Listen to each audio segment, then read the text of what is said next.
Hello students, as in the last video we discussed about the binomial distribution and derive the expression for the binomial distribution and how we can determine the probability of success with the help of binomial distribution expression. ठीक है, तो each successive term of the binomial expression or binomial theorem describe the probability of number of successes.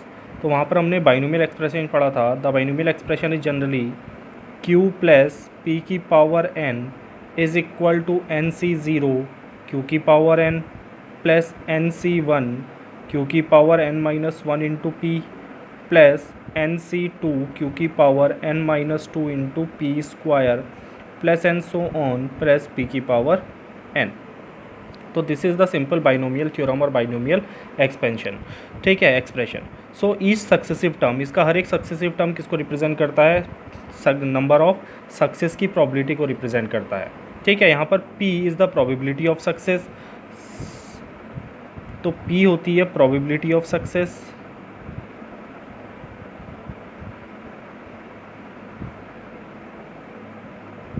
And Q is the probability of failure. ठीक है, तो अब इसके कुछ numericals यहाँ पर डिस्कस करते हैं. जैसे पहला न्यूमेरिकल मैंने लिया है, a coin is toss 6 times. एक कॉइन को हम 6 बार टॉस कर रहे हैं, that is the number of trials are 6. जहाँ पर नंबर ऑफ ट्रायल्स कितने होंगे? 6, एक ही एक्सपेरिमेंट के. What is the probability of obtaining 4 और मोर हेड्स. तो क्या प्रोबेबिलिटी है कि 4 या 4 से ज़्यादा हेड अगर होंगे. तो यहाँ पर हमको ये डिटरमाइन करना है कि सक्सेस क्या है और फेलियर क्या है. तो हम हेड के अक्रेंस के लिए प्रोबेबिलिटी डिफाइन करना चाहते हैं, तो हम ये एज्यूम कर लेते हैं, let the occurrence of the head is a success. तो हमने मान लिया लेट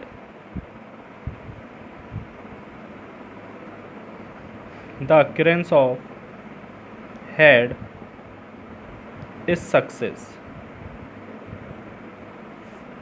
सो द प्रोबेबिलिटी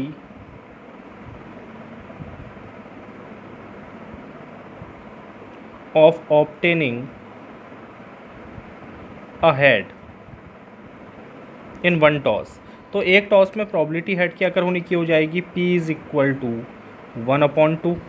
ठीक है, अगर हेड का आकर होना प्रोबेबिलिटी है तो हेड का आकर ना होना यानी टेल का आकर होना क्या हो जाएगा? फेलियर हो जाएगा. Then the probability of failure is denoted by Q and Q is also equal to 1/2. Now the number of trials are, क्योंकि हम कॉइन को 6 बार टॉस कर रहे हैं तो नंबर ऑफ ट्रायल्स आर 6. तो कितने ट्रायल्स होंगे? 6 ट्रायल्स होंगे. ठीक है, अब हम एक जनरल एक्सप्रेशन डिफाइन कर लेते हैं. The general expression is Q plus P की पावर 6. तो 6 के लिए हम अगर लेते हैं then it is equal to Q की पावर 6 प्लस 6 इंटू, या इसको अगर हम डिफाइन करें 6C1 Q की power 5 P plus 6C2 Q की power 4 P square plus 6C3 Q की power 3 P cube plus 6C4 Q की पावर 4 Q की पावर 2 P की power 4 plus 6C5 Q P की पावर 5 प्लस P की power 6. Last term आ जाएगा P की power 6. तो ये successive term determine the number of success. P नहीं है तो 0 success, 1 success, 2 success, 3 success, 4 success, 5 success and 6 success. ठीक है, अब हमने डिटरमाइन करना है number of probability of obtaining 4 और मोर हेड्स. 4 और मोर हेड्स का मतलब 4 और मोर सक्सेस. तो that is the probability of 4 और more heads, that is it is equal to probability of 4 head is P4, that is fourth term, plus probability of 4 और मोर का मतलब या तो 4 हेड आए या 5 हेड आए या 6 हेड आए प्लस P6. तो that is it is the term in which the success are 4, in which the success are 5 and in which the success are 6. अगर जनरल एक्सप्रेशन के फॉर्म में हम लिखते हैं तो हम लिखते हैं number of success are, then PR is equal to NCR Q की power n minus R P की पावर R. और इसको अगर मैं यहाँ पर लिखूँगा तो लिखूँगा P 4 और more heads can be written as P R is greater equal to 4. And R is greater equal to 4 का मतलब है P R is equal to 4 plus P R is equal to 5 plus P R is equal to 6। तो या तो इस तरह से लिख लें या फिर इस तरह से हम उसको डिफाइन कर सकते हैं। अब हम इसके 4th, 5th और 6th टर्म लेते हैं। यहाँ पर आर इज़ इक्वल टू 4 है, तो R is equal to 4 is this, 5 is this, 6 is this. Then the terms are it is equal to 6c4। ठीक है, फैक्टोरियल हमने 6c4 क्यू इज़ 1/2 का स्क्वायर इंटू पी इज़ 1/2 की power 4 plus 6c5 q is 1/2 and p is 1/2 की power 5 plus 66 तो 1 होता है, p की पावर 6 इज इक्वल टू 1/2 की पावर 6। तो इनसे देखेंगे कि जो हमारी टोटल प्रोबेबिलिटी है उसकी पावर सेम रहेगी। तो that is it is equal to 6c4 या 6c4 को सॉल्व कर लेते हैं। तो दिस इज़ फैक्टोरियल 6 अपॉन, तुमने पढ़ा है NCR कॉम्बिनेशन में, is equal to factorial n upon factorial r into factorial n minus r। ठीक है, इस तरह से हम उसको डिफाइन कर सकते हैं। Factorial 6 upon factorial 4 into factorial 6 minus 4 and this is 1/2 की power 4 plus 2 6, 4 plus 2 power add हो जाएगी। 65 is factorial 6 upon factorial 5 into factorial 6 minus 5, ये भी आ जाएगा 1/2 की power 6, 5 plus 1 is equal to 6 plus 1/2 की पावर 6। ठीक है, then it is equal to, इसको सॉल्व करेंगे तो ये हो जाएगा 6 इंटू 5, इसको लिख सकते हैं 6 इंटू 5 इंटू फैक्टोरियल 4।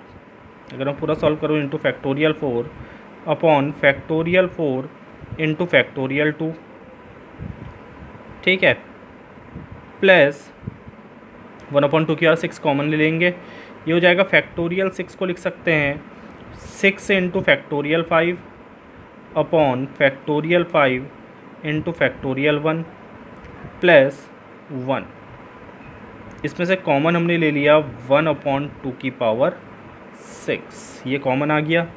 ठीक है, अब इसको सॉल्व करते हैं। Then it is equal to factorial 4 से फैक्टोरियल 4 कैंसिल हो जाएगा, ये 2 होती है फैक्टोरियल 2 की वैल्यू, 2 3 जा 6, 3 5 जा 15, so it is equal to 15 plus it is equal to factorial 5 से फैक्टोरियल 5 कैंसिल, 6 प्लस 1 इंटू 1/2 की पावर 6।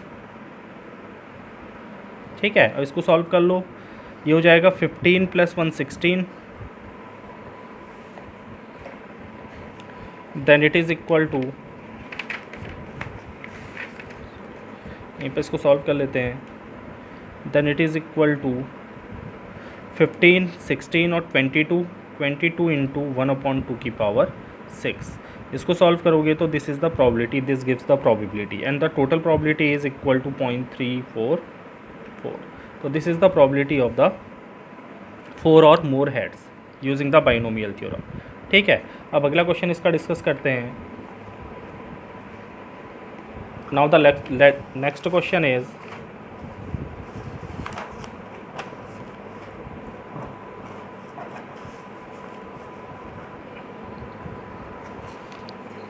ठीक है, अगला क्वेश्चन है the incidence of a certain disease in such that on the average of 20% of workers suffer from it. ठीक है, कोई बीमारी है जिससे 20% as a average 20% worker, total में से 20% वर्कर क्या कर रहे हैं, सफ़र कर रहे हैं। If 10 workers are selected at random, अगर वर्कर्स में से 10 वर्कर का सैंपल हम लेते हैं, 10 वर्कर को रैंडमली सेलेक्ट करते हैं, then find the probability that, तो हमने प्रोबेबिलिटी फाइंड करनी है that exactly 2 worker suffer from it, कि केवल 2 वर्कर्स उससे सफ़र कर रहे हैं। ठीक है, और not more than 2 worker suffer from it, और 2 से ज़्यादा वर्कर सफ़र नहीं कर रहे हैं। तो इन दोनों के लिए हमने प्रोबेबिलिटी फाइंड करनी है। तो हमें यहाँ पर दिया है कि जितने भी हमारे पास वर्कर हैं उसमें से एवरेज 20% वर्कर क्या कर रहे हैं, सफ़र कर रहे हैं। ठीक है, तो अगर हम कहते हैं कि जो डिजीज़ से सफ़र कर रहे हैं, दीज आर द सक्सेस, अगर हमको ये मिल जाता है पर्सन जो डिजीज़ से सफ़र कर रहा है तो वो हमारी सक्सेस है, और अगर नहीं मिलता तो वो फेलियर है। तो that is the probability of success is given. तो that is the probability of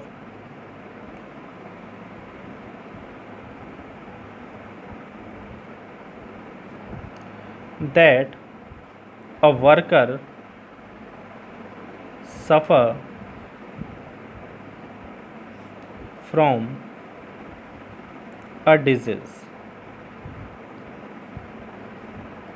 is equal to 20%. 20% means 20 upon 100, that is it is equal to 1 upon 5. So the probability of success P is equal to 1 upon 5. अगर success की probability 1 upon 5 है तो probability of the failure Q is equal to 1 minus P, that is 1 minus 1 upon 5 and it is equal to 4 upon 5. तो P की value 1 upon 5 होगी, Q की value 4 upon 5 होगी. Now the number of trials are 10 because the 10 persons are selected at random. ठीक है, तो by binomial probability और binomial expression the probability that out of 10 workers are worker suffer from it, अगर हम are worker के लिए निकालते हैं, जनरल एक्सप्रेशन बनाते हैं, तो by binomial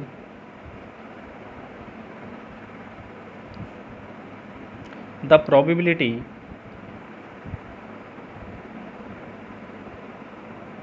that out of 10 workers R workers suffer from it.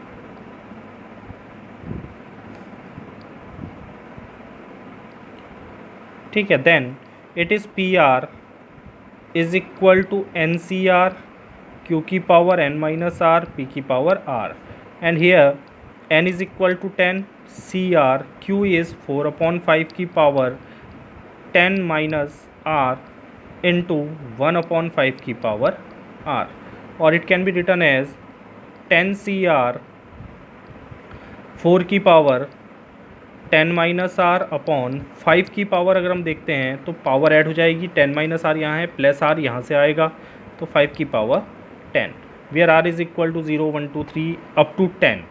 ठीक है, तो this is the general term for to determine the probability. अब एक एक करके हम इन एक्सप्रेशंस को डिफाइन करते हैं. Exactly 2 worker suffer from it. Exactly 2 means R is equal to 2. तो पहला एक्सप्रेशन अगर हम डिफाइन करते हैं, the probability that exactly 2 workers suffer then R is equal to 2, तो इसमें R की वैल्यू 2 पुट कर दो, that is P2 is equal to 10C2 4 की पावर 10 माइनस 2 अपॉन 5 की पावर 10, और इट इज़ इक्वल टू, इसको अगर मैं सॉल्व करता हूँ तो factorial 10 upon factorial 2 into factorial 10 minus 2 that is 8, 4 की पावर 8 अपॉन 5 की पावर 10. ठीक है, इसको हम लिख सकते हैं 10 into 9 into factorial 8 upon 2 into factorial 8. Factorial 2 is 2, factorial 8 से 8 कैंसिल हो गया, ये जाएगा 5 टाइम्स, देन 4 की पावर 8 अपॉन 5 की power 10, then it is equal to 45, 9 5 जा 45 इंटू 4 की पावर 8 अपॉन 5 की power 10 is the required probability. इसको पूरा सॉल्व अगर करोगे तो सॉल्व करके आपको आंसर मिल जाएगा. ठीक है, नाउ द सेकेंड इज़, हमको दूसरा दिया है not more than 2 worker suffer from it. ठीक है, 2 से ज़्यादा वर्कर उससे सफ़र नहीं कर रहे हैं. तो 2 से ज़्यादा अगर सफ़र नहीं कर रहे हैं तो यानी या तो कोई भी सफ़र नहीं कर रहा है, यानी एक वर्कर सफ़र कर रहा है, या फिर केवल 2 वर्कर सफ़र कर रहे हैं लेकिन 2 से ज़्यादा सफ़र नहीं कर रहे हैं. तो that is the probability that not more than 2 workers suffer from it, then it is P R is less than equal to 2. If R is less than equal to 2, then it is equal to P, either R is equal to 0 plus either R is equal to 1 plus either R is equal to, लेकिन 2 से ज़्यादा नहीं. So it is equal to, इसको अगर हम define करते हैं तो यहाँ पर इस एक्सप्रेशन को हम यूज़ करें 0 के लिए, that is 10C0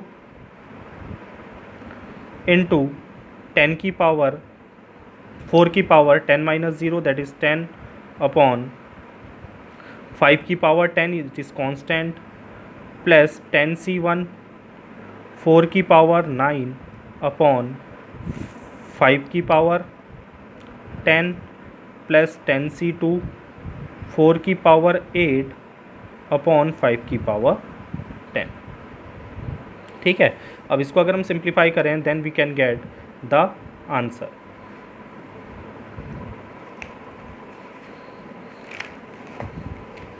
so the answer is, अब इसका आंसर अगर हम निकालते हैं 10c0 इज़ 10, 10c0 को हम 10 कह सकते हैं। ठीक है, देन 4 की पावर 10 अपॉन 5 की पावर 10 इंटू 4 की पावर 10 अपॉन 5 की पावर 10 प्लस 9 इंटू 4 की पावर 10 अपॉन 5 की पावर 10। ठीक है, इसकी वैल्यू आएगी आपकी 10c1, सॉरी 10 आएगी, नहीं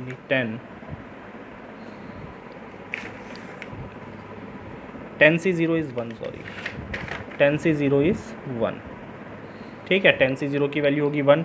10c0 means factorial 10 upon factorial 0 into factorial 10 minus 0, तो फैक्टोरियल 10 ऊपर भी आएगा नीचे भी आएगा, कैंसिल हो जाएगा। ठीक है,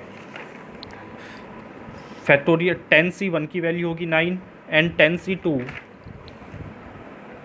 10c2 is factorial 10 upon factorial 2 into factorial 8 into 4 की पावर 9 अपॉन 5 की पावर 10, 4 की पावर 8 अपॉन 5 की power 10, then it is equal to 4 की पावर 10 अपॉन 5 की पावर 10, 5 की पावर 10 कॉमन ले सकते हो, 1 अपॉन 5 की पावर 10 इज़ कॉमन, देन 4 की पावर 10 प्लस 10 इंटू 4 की पावर 9 प्लस ये हो जाएगा आपका 10 into 9, 10 into 9 upon factorial 8 cancel हो जाएगा, इंटू 2 इंटू 4 की पावर 8। ठीक है, इस एक्सप्रेशन को सॉल्व करोगे तो आपको क्या मिलेगी, probability, and the answer is 0.678। इसका आंसर आएगा आपका 0.678। ठीक है, तो इस तरह से हम बाइनोमियल एक्सप्रेशन का यूज़ करके प्रोबेबिलिटी डिफाइन कर सकते हैं। Now the third question is a dice is throne 6 times if getting an odd number is a success, what is the probability of. अगर एक डाइस को हम 6 टाइम टॉस कर रहे हैं तो n is equal to 6, getting an odd number is success, तो odd number का आना अगर सक्सेस है तो एक बार थ्रो करने में ऑड की प्रोबेबिलिटी हो जाएगी p is equal to 3 upon 6, that is it is equal to 1 upon 2, यह है success. Then the failure is q is equal to 1 minus 1 upon 2, that is it is also equal to 1 upon 2. Now the probability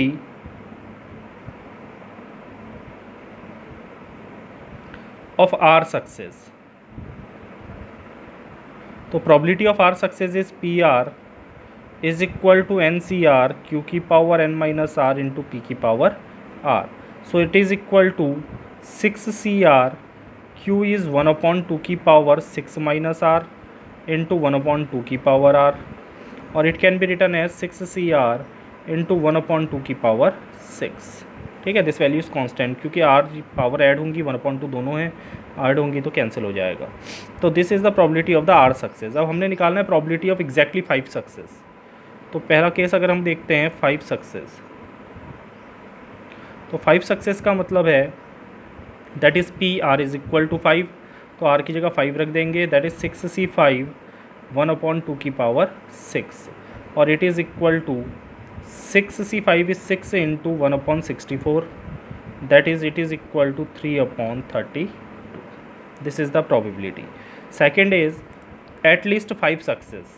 ठीक है, ज़्यादा से ज़्यादा कितनी success होनी चाहिए, 5 से ज़्यादा सक्सेस नहीं होनी चाहिए, तो that is at least 5, sorry कम से कम 5 सक्सेस होनी चाहिए, 5 से ज़्यादा हो सकती हैं। ठीक है, 5 से कम नहीं होनी चाहिए, तो एट लीस्ट 5 सक्सेस का मतलब है कम से कम 5। तो second case is at least 5 success,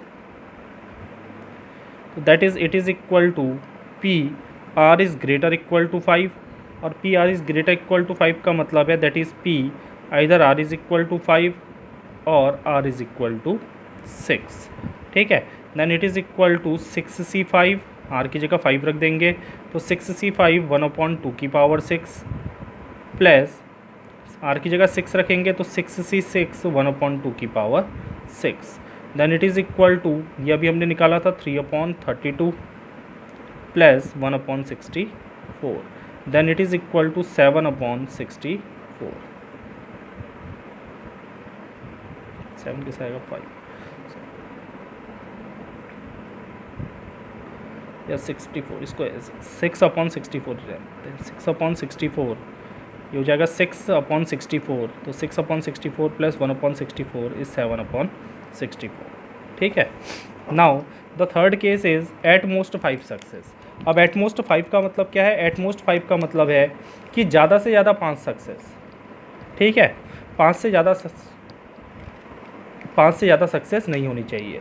तो ज़्यादा से ज़्यादा 5 का मतलब या तो 0 सक्सेस है, या 1 सक्सेस है, 2 सक्सेस है, 3 सक्सेस है, 4 सक्सेस है, या फिर 5 सक्सेस है। तो एटमोस्ट 5 का मतलब 0 to 5 नंबर ऑफ सक्सेस को अगर ऐड करेंगे तो हमको r इक्वल टू 0 के लिए, 1 के लिए, 2 के लिए, 3 के लिए, 4 के लिए और 5 के लिए निकालनी पड़ेगी, और फिर सबको ऐड करेंगे तो उससे काफ़ी लंबा एक्सप्रेशन बन जाएगा।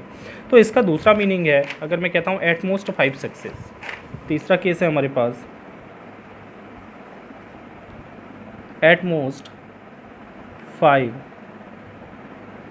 Success, that is p r is less than equal to 5। तो एटमोस्ट 5 का मतलब ज़्यादा से ज़्यादा 5 हो, 5 से ज़्यादा ना हो। Then it can also written as 1 minus p r is greater than 5, ठीक है। दोनों की सम कितना होगा? 1 होगा। इससे 0 से 5 तक यहाँ जाएंगे और ये हो जाएगा 1 minus r is greater equal to 5 is p r is equal to 6। एक ही टर्म हमारे पास बचा जो 5 से क्या है बड़ा है, तो उसको 1 से अगर सब्ट्रैक्ट कर दें तो हमको उसकी प्रोबेबिलिटी मिल जाएगी जो 5 से छोटे हैं। Then it is equal to 6c6 1/2 की power 6, that is it is equal to 1 into 1/2 की power 6 is 1/64। Then the total probability is 1/64, ठीक है। तो this is the third case, sorry यहाँ पर गलत, ठीक है, हमने इसकी वैल्यू नहीं निकाली। तो that is it is equal to 1 minus P R is greater equal to 5। तो 1 minus P R is greater equal to 5 means R is equal to